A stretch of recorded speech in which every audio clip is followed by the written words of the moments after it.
Good morning. अभी तक तो आया नहीं कोई भी।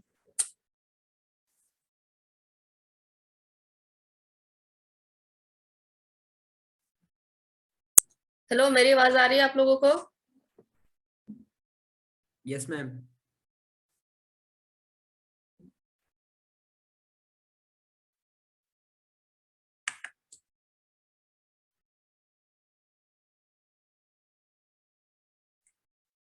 हेलो।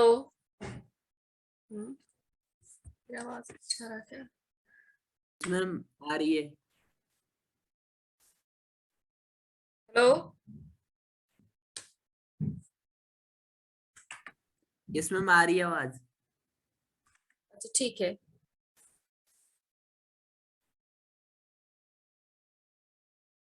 ठीक है। चलिए स्टार्ट करते हैं।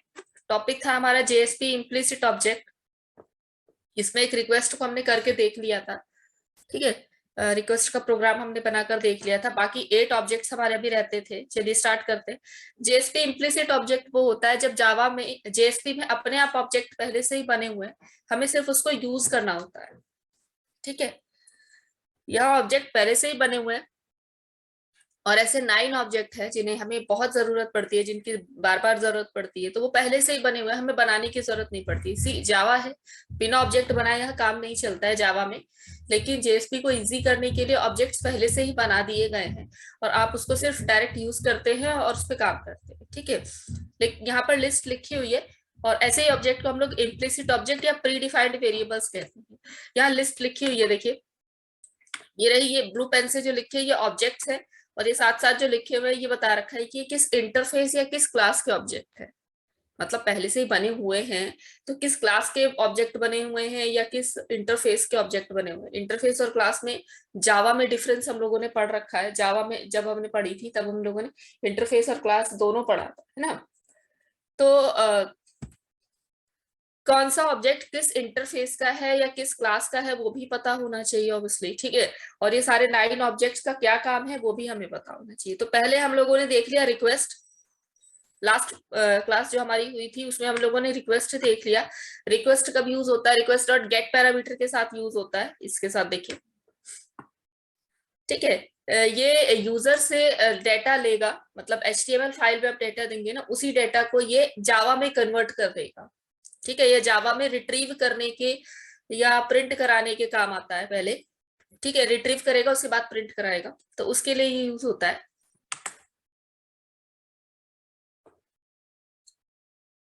तो उसको हम लोग रिक्वेस्ट बोलते हैं। ठीक है, तो रिक्वेस्ट हमारा हो गया था। आज हम लोग रिस्पॉन्स पे काम करेंगे।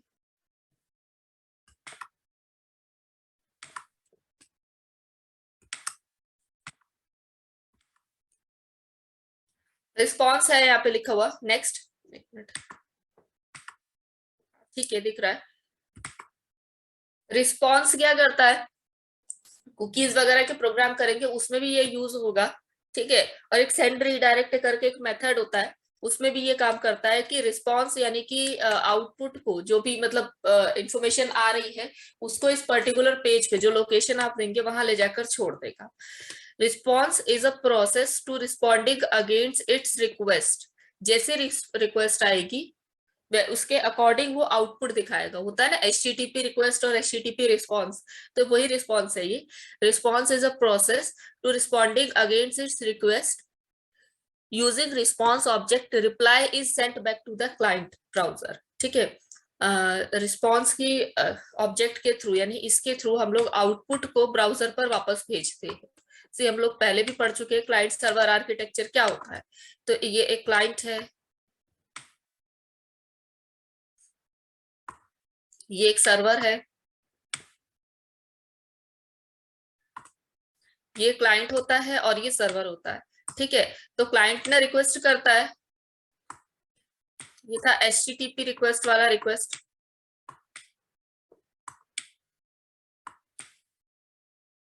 फिर यहाँ से जो आउटपुट आएगा, मतलब रिक्वेस्ट करने के बाद कुछ आउटपुट तो जनरेट होगा, वो आउटपुट जब जनरेट होगा वो रिस्पॉन्स बन के वापस से क्लाइंट पे जाएगा। तो ये वही रिस्पॉन्स हम लोग पढ़ रहे हैं, एचटीटीपी रिस्पॉन्स।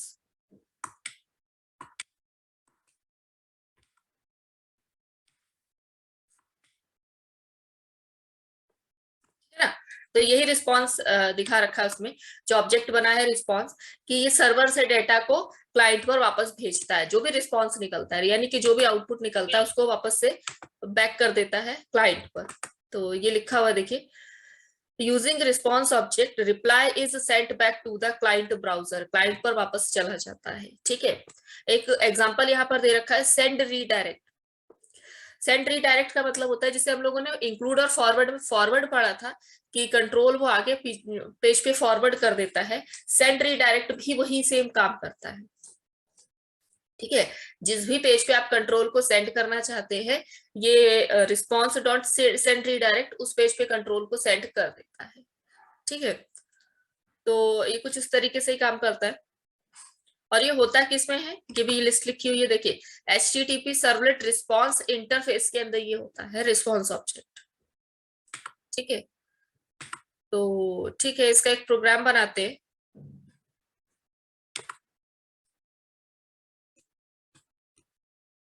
ओहो, नेटबीन्स फिर से ब्लैक पे हो गया मेरा, थोड़ा दोबारा से स्टार्ट करना पड़ेगा।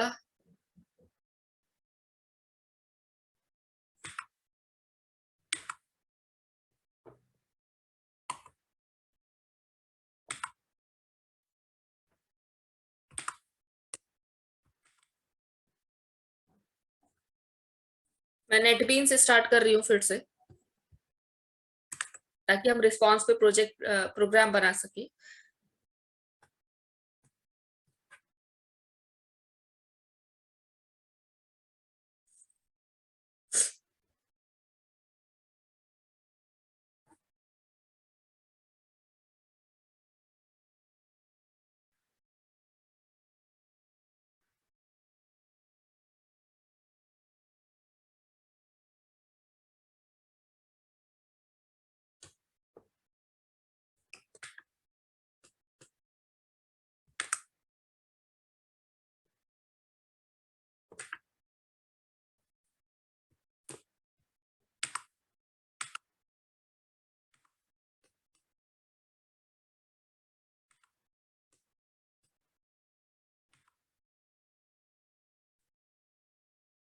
ये रहा रिस्पॉन्स पे प्रोजेक्ट बना रखा है मैंने पहले से ही। ठीक है, एक लाइन का प्रोग्राम, सिर्फ वही लाइन लिखी मैंने, और यहाँ पर वो लोकेशन लिख दी। दिख रहा है program? Yes ma'am. Yes ma'am. ठीक है,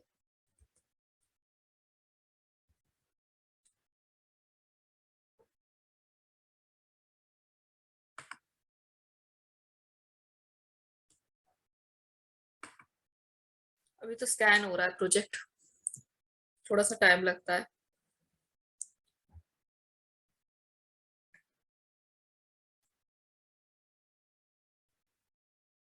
मैम ये प्रोग्राम आपके ये नेटबीन्स में पहले से ही सेव था क्या?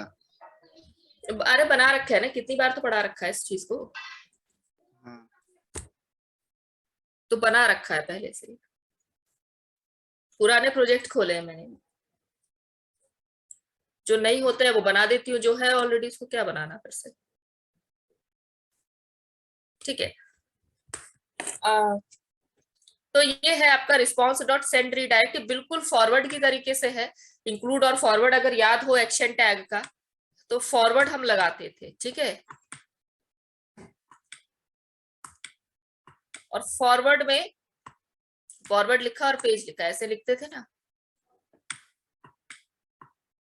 JSP फॉरवर्ड फिर पेज, और यहाँ पर एक पेज का नाम लिखते थे, याद है? याद है ऐसा कुछ? अरे बोलो भाई। यस मैम, याद आवाज है। आ रही है? ठीक है, अच्छी बात है। तो हम ऐसे फॉरवर्ड लिखते थे, यहाँ ना एक लोकेशन का नाम लिखते थे, यानी एक पेज का नाम लिखते थे, तो कंट्रोल उस पर फॉरवर्ड कर देता था। हम लोगों ने वेलकम वाला पेज और इंक्लूड वाला पेज इसी से बनाया था, लॉगिन वाला पेज भी इसी से बनाया था। तो वेलकम पे खोल देता था, वेलकम एडमिन लिखा आता था या वेलकम प्रीति लिखा आता था, है ना? तो वो था फॉरवर्ड के थ्रू। तो फॉरवर्ड और सेंड रीडायरेक्ट भी सेम ही काम करते हैं, मतलब ये भी इस पेज पे ले जाकर छोड़ देगा कंट्रोल को। google.com मैंने यहाँ लिखा हुआ है, google.com पे ही छोड़ देगा। फर्क क्या है फॉरवर्ड और इसमें, फॉरवर्ड और सेंड रीडायरेक्ट में फर्क ये है कि फॉरवर्ड में हम सिर्फ वो पेजेस के नाम दे सकते थे जो हमने बनाए हैं अपनी वेबसाइट में, ठीक है, और सेंड रीडायरेक्ट में उन पेजेस के नाम दिए जा सकते थे जो एक्चुअली में होते हैं पेजेस, मतलब उसके भी नाम दिए जा सकते हैं और जो पेजेस आपने बनाया उनके भी नाम दिए जा सकते हैं, ठीक है। तो ये कंसेप्ट होता है भाई। मैं अब इस पेज को रन कराऊंगी तो कंट्रोल आएगा, मतलब लिखा आएगा google.com, ठीक है। तो इसको रन करा देते हैं।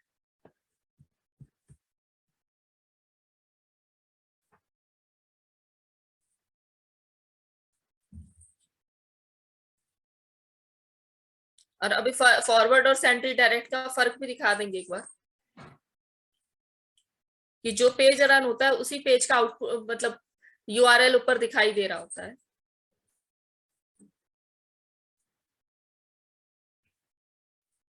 ये रन हो रहा है।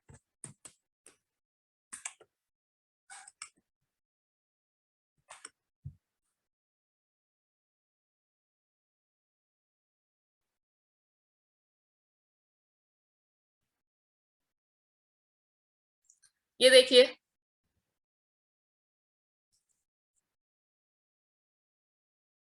आउटपुट दिखाई दिया। Yes ma'am. Yes ma'am. ठीक है ना। तो ये कंसेप्ट है भाई, सेंड रीडायरेक्ट ऐसे काम करता है। और जो पेज रन हुआ है उसका ही यूआरएल ऊपर दिखाएगा google.com। जैसे फॉरवर्ड में क्या है, जिस पेज से रन हो रहा था कंटेंट, उस पेज का आउटपुट दिखा, मतलब यूआरएल दिखाता था। लेकिन यहाँ पर ये क्या करता है, जो पेज रन हो रहा होता है सिर्फ उसका यूआरएल ऊपर दिखा रहा होता है। देखिए मैं यहाँ पर एक सेंड रीडायरेक्ट वो भी लगा देती हूँ, फॉरवर्ड वाला भी लगा देते हैं। ये देखिए हम एक प्रोग्राम बनाते हैं आज, अब अपने प्रोजेक्ट में बनाते हैं। देखिए नहीं यहाँ बना हुआ है, इसमें ही चेंजेस कर देते हैं। एक ये a.jsp बना हुआ है, तो इसमें क्या लिखा हुआ है, इंक्लूड फाइल, ठीक है। एक b.jsp बनी हुई है, तो देखिए ये लिखा हुआ है a.jsp में, देखिए लिखा है दिस इज a फाइल, दिख रहा है। Yes ma'am. ठीक है ना। मैं वापस से सेंड रीडायरेक्ट को एक बार और अच्छे से समझाना चाह रही हूँ, क्योंकि वो तो एक लाइन का प्रोग्राम था, वो भी लिख सकते हैं और वो भी ठीक था, प्रॉपर प्रोग्राम है वो भी, बट स्टिल थोड़ा सा फॉरवर्ड और सेंड रीडायरेक्ट में डिफरेंस बता देते हैं। एक ये b.jsp जिसमें लिखा है दिस इज b फाइल, तो ऑब्वियसली आप जानते हैं दोनों को अलग अलग रन करूंगी तो आउटपुट आएगा दिस इज a फाइल, और b वाले का आएगा दिस इज b फाइल, ऐसा अलग अलग लिखा हुआ आएगा, ठीक है। तो मैं यहाँ पर क्या कर देती हूँ, forward JSP, forward page b.jsp। Ma'am तो इसमें अब हमारा जब रन होगा प्रोग्राम तो b.jsp खुलेगा मैम। हाँ b.jsp खुलेगा, यानी Yes, लिखा ma'am. आएगा दिस इज b फाइल। तो इसको रन करते हैं एक बार।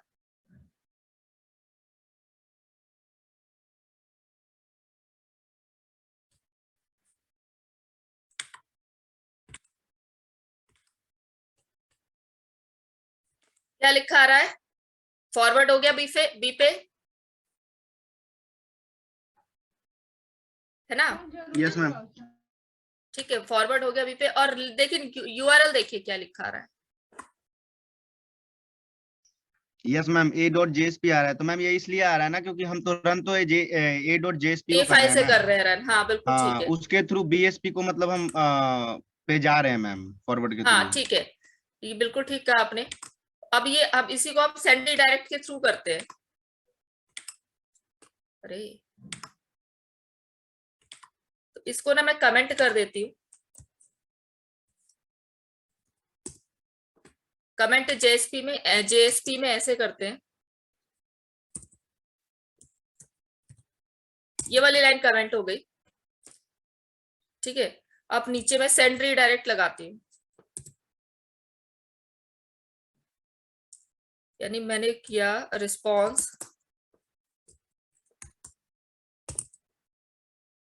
डॉट सेंड, सेंड रिडायरेक्ट नहीं खुल रहा,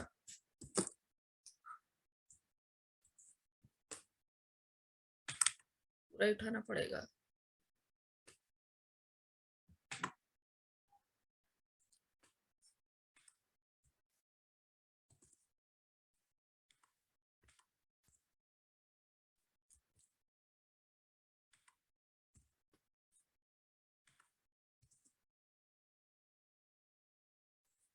चलिए मैंने किया b डॉट जेएसपी, चलने नहीं दे रहा है क्या?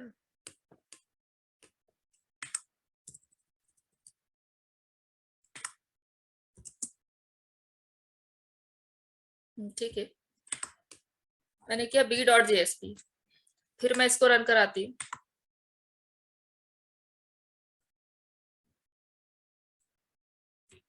मैंने देखिए रन कराया, सेंड रीडायरेक्ट के थ्रू। अब आउटपुट देखिए क्या लिखा आ रहा आउटपुट में, उसने बी पे कंट्रोल फेंक दिया,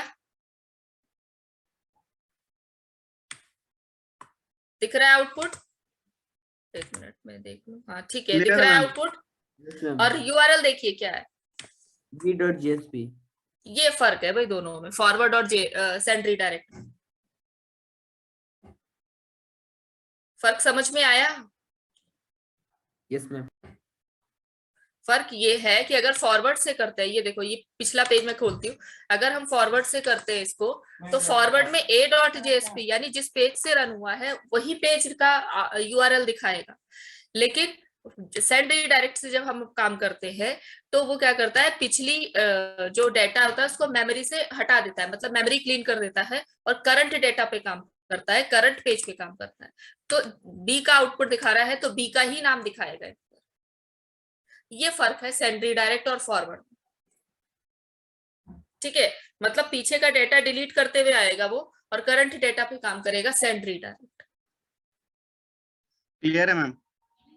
ठीक है ना? तो मैम इसके जिसकी स्क्रीनशॉट ले जहां लीजिए। जरूरत पड़ती है हम लोग उसको वहां लगाते हैं। तो ये कंसेप्ट है भाई, सेंड रीडायरेक्ट इसको कहा जाए। तो अगर आप चाहें एग्जाम में, तो एक ये प्रोग्राम बताया था मैंने जिसमें सिर्फ एक ही लाइन लिखी है, google.com लिख दिया, आप ये भी लिख सकते हैं बॉडी टू बॉडी, या फिर ये ए बी वाला भी लिख सकते हैं भाई, जो आपको ठीक लगे। ठीक है, मैं ये पूरा फोल्डर आप लोगों को मेल कर दूंगी। ठीक है, BCA5 GSP, हाँ ये वाला फोल्डर मैं आपको मेल कर दूंगी, इसमें ज्यादा प्रोग्राम्स है तो प्रोग्राम्स मिल जाएंगे आपको। फाइन, तो ये रहा आपका भाई रिस्पॉन्स भी हो गया मैम हमारा। इसका हाँ बोलो, क्लिक रहने दे मैम। क्या चीज?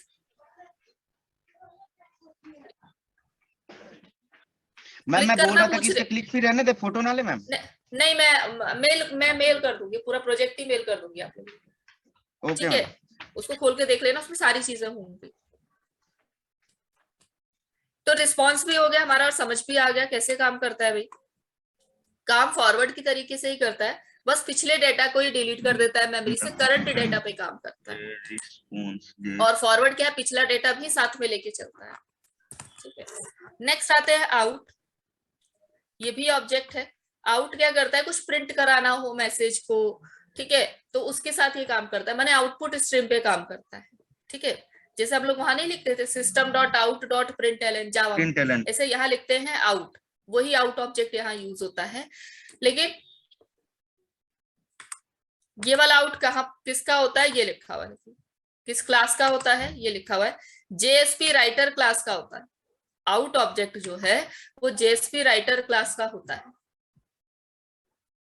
ठीक है, तो मैंने ये भी कहा है कि ये भी साथ साथ याद होना चाहिए कि कौन सा ऑब्जेक्ट किस क्लास का है या किस इंटरफेस का है। ठीक है, तो ठीक है, पढ़ते हैं हम लोग आउट के बारे में।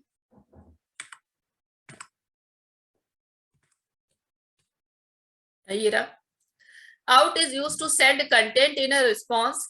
ठीक है, मतलब रिस्पॉन्स में कंटेंट को सेंड करता है, यानी कि जो आपने लिखा है वो रिस्पॉन्स में कंटेंट सेंड करना, मतलब रिस्पॉन्स क्या करता है, क्लाइंट पे कंटेंट को सेंड करता है ना, तो यानी क्लाइंट पे कंटेंट को सेंड कर दिया और उसको दिखा दिया कोई मैसेज।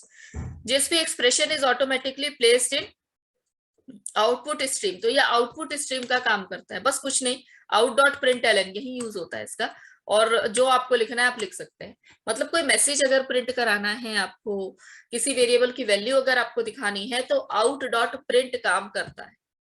ठीक है, एलन नहीं चलता, L N stand for next line, वो जावा में चलता है, यहाँ नहीं चलता। तो नेक्स्ट लाइन लाने के लिए हमें डबल कोट्स में br टैग लगाना पड़ेगा जो HTML का होता था।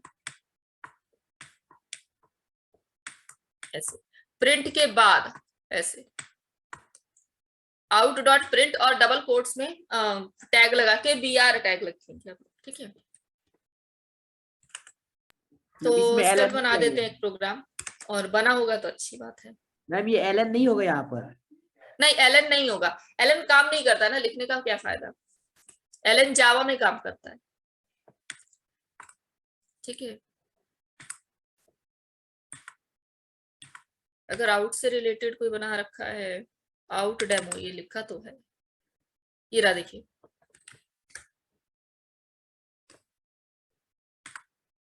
मतलब ये हेलो लिखा हुआ आ जाएगा स्क्रीन पर, उसका फॉन्ट साइज 6 होगा, उसमें कलर रेड होगा। तो अगर हमें HTML के कंटेंट भी देने हैं तो भी हम आउट डॉट में ही देंगे, आउट में ही देंगे। ये एलन हटा दीजिए, इसका फायदा ही नहीं है।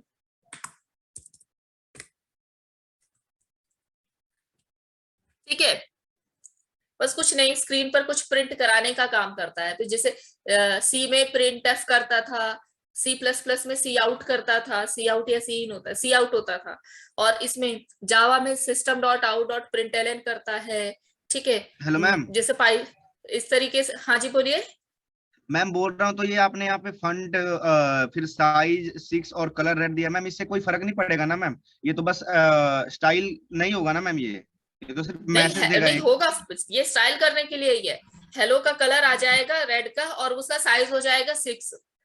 मतलब ये है कि अगर आपको JSP के अंदर रहते हुए, देखिए ये क्या लिखे हम लोगों ने, ये HTML है।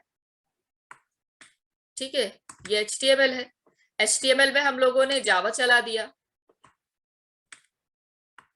ये जावा लिख दिया ना हम लोगों ने। मतलब ये टैग स्टार्ट करना मतलब जावा की कोडिंग करना, तो HTML में जावा लिख दिया।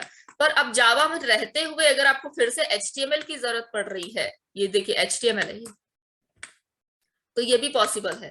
माने HTML के अंदर जावा, HTML के अंदर जावा लिखा, जावा के अंदर अगेन आपको HTML लिखना है, तो आप आउट डॉट प्रिंट में ही लिखेंगे, आउट डॉट प्रिंट के अंदर ही लिखेंगे ऐसे। ठीक है, क्योंकि हम लिखे ना लिखे, अगर हम कोई कंटेंट या स्टाइलिंग अप्लाई कर रहे हैं तो ब्राउजर अपने आप खुद लगा देता है। ब्राउजर तो वैसे भी हर चीज को HTML में कन्वर्ट कर देता है ना। तो ये चीज है भाई, तो हम लोग HTML के अंदर, HTML पेज के अंदर हम लोग जावा लिख रहे हैं, और जावा के अंदर भी अगर मुझे HTML की जरूरत है तो मैं वो लॉजिक लगा सकती हूँ, और वो लॉजिक इस तरीके से लगेगा, आउट डॉट प्रिंट के अंदर लगेगा। ठीक है, ये फॉन्ट साइज ऐसा स्क्रीन पर लिखेगा नहीं, ये काम करेगा, टैग है ना ये काम करेगा। हेलो लिखा हुआ आएगा, इसका साइज 6 होगा, इसका कलर रेड होगा। ठीक है, तो उसको रन करा दे। तो आउट इसलिए यूज होता है भाई, आउट ये ऑब्जेक्ट है, इसे हमें कहीं बनाना नहीं पड़ा, ये पहले से ही बना हुआ है, इसको इम्प्लिसिट ऑब्जेक्ट कहा गया। ठीक है,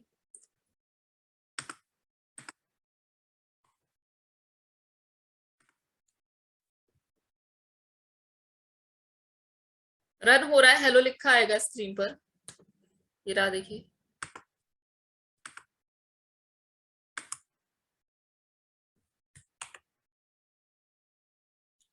ठीक है,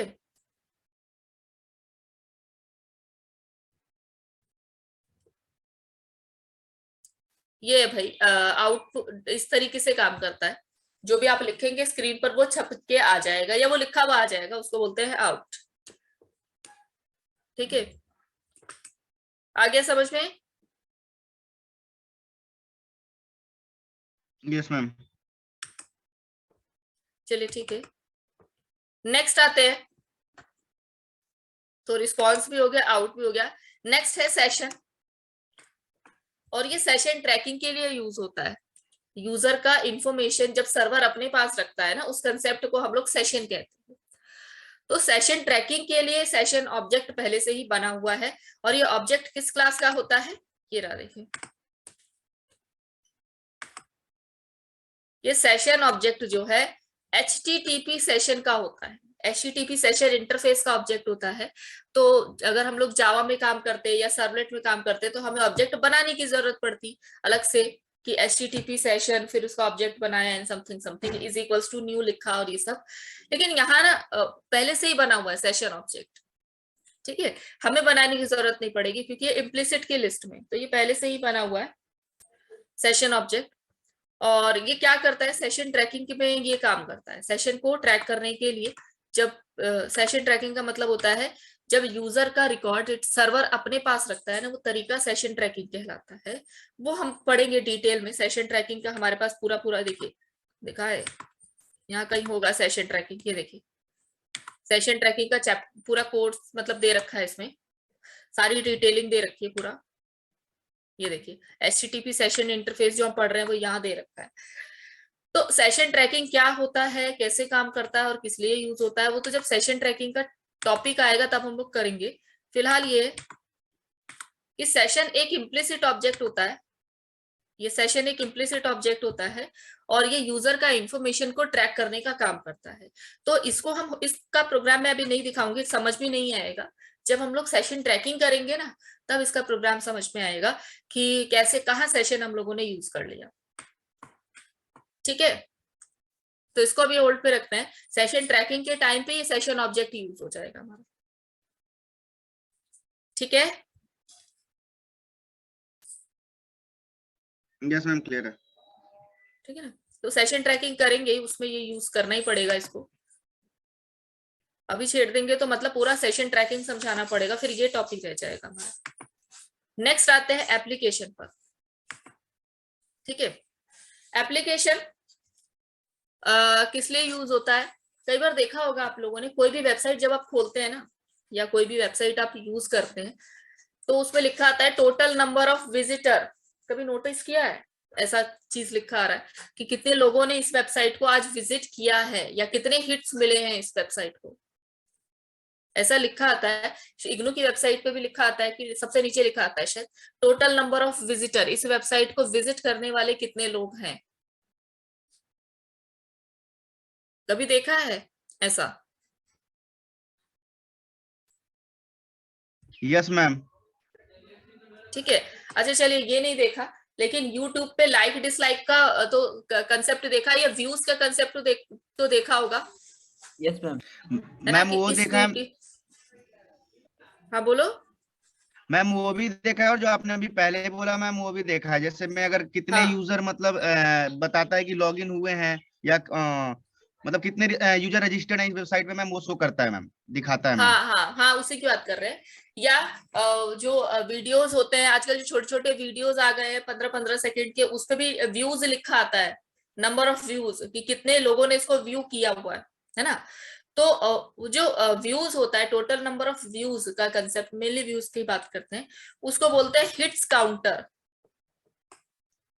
कि कितने लोगों ने इसे हिट किया, इस वेबसाइट का या इस पर्टिकुलर पेज को कितने लोगों ने हिट किया, उसको ये काउंट करके अपने पास रख लेता है, ठीक है। और ये इस चीज का प्रोग्राम बनता है इस एप्लीकेशन से, ठीक है। इसको बोलते हैं हिट्स काउंटर। तो ऐसा इसलिए किया जाता है ताकि सामने वाले को पता लगे, अच्छा इतने व्यूज मिल चुके हैं इस वेबसाइट को, या इतने व्यूज मिल चुके हैं इस वीडियो को, तो जरूर कुछ अच्छा होगा, हम भी देखें फिर। तो मतलब थोड़ा सा अपना पॉपुलैरिटी बढ़ाने के लिए तो टोटल नंबर ऑफ व्यूज दिखा दिए जाते हैं, है ना। उसको बोलते हैं, वो उसका प्रोग्राम जब बनता है ना तो वो एप्लीकेशन के थ्रू बनता है। This object has an application scope, means that it is available to all the JSP pages until JSP engine shuts down. Basically, it is used in hits counter. ये hits counter में use होता है। Hits counter tell us about the number of visit on a particular page of the website. ठीक है, कि total number of visitors कितने हुए हैं, उसका ये दिखाता है कंसेप्ट। तो इसको बोलते हैं हिट्स काउंटर, ठीक है। तो एक एक ये पिछला डेटा अपने पास रख लेता है। मतलब मान लीजिए पिछले किसी ने 1 पहला हिट किया तो ये 1 को अपने पास रख लेगा, एप्लीकेशन क्या करेगा ना, 1 को अपने पास रख लेगा। फिर दोबारा जब आए, और उसके बाद ना एक वेरिएबल ले रखा होता है, उसमें प्लस प्लस कर दीजिए। तो जब दोबारा से कोई यूजर हिट करेगा तो उस 1 में एप्लीकेशन क्या करेगा, फिर से एक प्लस कर देगा, यानी प्लस प्लस लगा रखा है, एक और प्लस करके फिर अपने पास रख लेगा, यानी 1 का 2 हो गया, 2 का 3 हो गया। तो ये कंसेप्ट होता है एप्लीकेशन का। ठीक है, लेकिन आजकल तो टेक्निक्स अलग आ गई, थोड़ा सा लोग यहाँ चीटिंग कर जाते हैं। जब प्रोजेक्ट बनवाते हैं अपना या वेबसाइट्स बनवाते हैं ना, तो वो 1+ नहीं करवाते हैं, वो मान लीजिए 10+ करवा दिया उन्होंने, तो एक अगर मान लीजिए किसी ने एक हिट डाला है ना, तो उनके 10 व्यूज बढ़ जाएंगे। तो इससे फायदा क्या होगा, ऑब्वियसली थर्ड पार्टी को ये लगेगा या तीसरे यूजर को ये लगेगा कि अच्छा 10 लोग ऑलरेडी देख चुके हैं इस वेबसाइट को, फिर जरूर कुछ अच्छा होगा। तो ये थोड़ा सा दिक्कत, ये मतलब ये चीजें हो जाती है। ठीक है, बाकी एप्लीकेशन से अगर हम प्रोजेक्ट बनाते हैं तो 1+ करना चाहता है, तो ये कंसेप्ट होता है। ठीक है, तो पढ़ लिया हम लोगों ने कि it is used in hits counter. Hits counter tells us about the number of visit on a particular page of the website. बाकी यहाँ पे एक वर्ड लिखा हुआ है एप्लीकेशन स्कोप, ये हम आएंगे आगे जब हम लोग पेज और पेज कंटेक्स्ट पढ़ेंगे, तो उसके बारे में हम लोग पढ़ेंगे कि स्कोप का क्या मतलब है। ठीक है, तो हिट्स काउंटर वाला देख लेते हैं एक बार।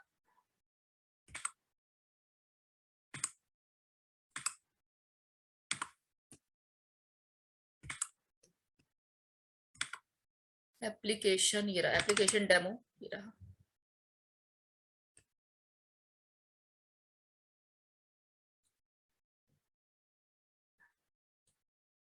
ये रहा, देखिए एप्लीकेशन यहाँ यूज हुआ है, एप्लीकेशन डॉट गेट एट्रीब्यूट और एप्लीकेशन डॉट सेट एट्रीब्यूट।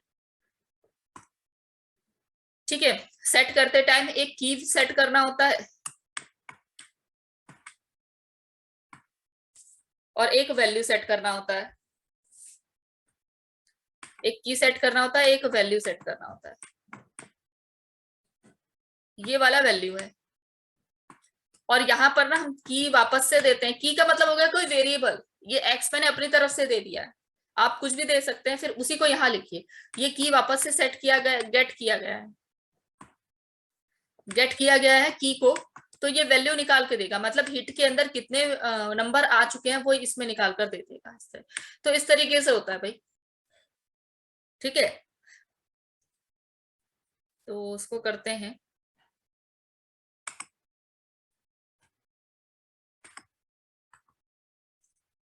मैं चला रही हूँ वेबसाइट को, यानी इस प्रोग्राम को चला रही हूँ, फिर इफ एल्स में देखेंगे क्या लिखा हुआ है।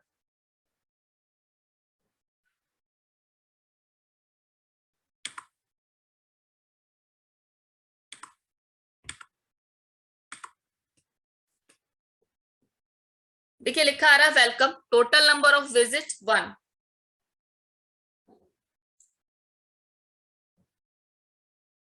दिख रहा है? Yes, ma'am. है ना? अब इसको हम लोग रिफ्रेश करते हैं। जितनी बार मैं रिफ्रेश करूंगी, रिफ्रेश करने का मतलब होगा रीलोड करना ना, उतनी बार नंबर बढ़ता जाएगा। टोटल नंबर ऑफ विजिट 2, ये देखिए। फिर मैं रिफ्रेश कर रही हूँ, फिर 3 हो गया, फिर मैं रिफ्रेश कर रही हूँ, 4 हो गया, देखिए ये बढ़ते जा रहा है। तो यानी रिफ्रेश करने का मतलब हो गया कि पेज को हिट करना, रिफ्रेश इसीलिए किया जाता है। या आप वहां जाके वापस से चलाएंगे तो भी बढ़ जाएगा। यहाँ आके मैंने वापस से चलाया है रन को, हेलो मैम। देखिए टोटल नंबर ऑफ विजिट 9 हो गए। तो जितनी बार आप हिट करते जाएंगे ना, वो एक एक बढ़ाता चला जाएगा। ये काम होता है भाई एप्लीकेशन का। ये रहा,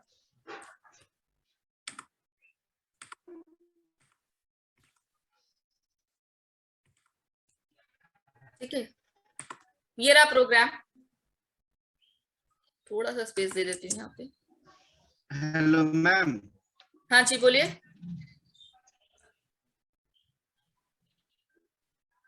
बोलो। मैम तो अगर इसमें एक ही यूजर बार बार भी मतलब हिट करेगा इस वेबसाइट को, तो मैम फिर बार बार मैम अगर हिट एक ही करने का यूजर मतलब हो है और लॉगिन बार करके बार हिट उस करना। वेबसाइट पे जाए मैम, तो फिर तो वही होगा ना, बढ़ता जाएगा ये तो फिर ऐसे ही। हाँ तो लेकिन लॉगिन कर मतलब लॉगिन करके हिट करोगे ना, हमने तो बिना लॉगिन के हिट बनाया है। ठीक है, लॉगिन करके हिट करते हैं, तो मैम लॉगिन जितने सपोज लोग लॉगिन करेंगे। मैंने लॉगिन किया, फिर मैं जितने बार लॉगिन करूंगा उतने बार बताएगा ये। हाँ, जितनी बार आप लॉग इन करेंगे, तो आप भी तो यूजर ही हुए ना उतनी बार, ठीक है। तो लॉग इन करने के बाद जब आप हिट करेंगे, मतलब हिट करना मतलब जब जितनी बार लॉग इन करना वो विजिटर बन गए आप, ठीक है। ये प्रोग्राम समझाऊंगे भी, लेस देन 1 मिनट इसमें दिखा रहा है। इसमें कुछ नहीं, इसमें इफ एल्स लगाया है कि अगर पहली बार हिट की वैल्यू 0 है या खाली है तो वेलकम लिखा आ जाए, ठीक है, वेलकम यूजर या इस तरीके से। यहाँ पर भी वेलकम अगेन लिख सकते थे, हम लोगों ने लिखा नहीं, ठीक है। और नहीं तो हिट में प्लस प्लस कर दे, मतलब पहली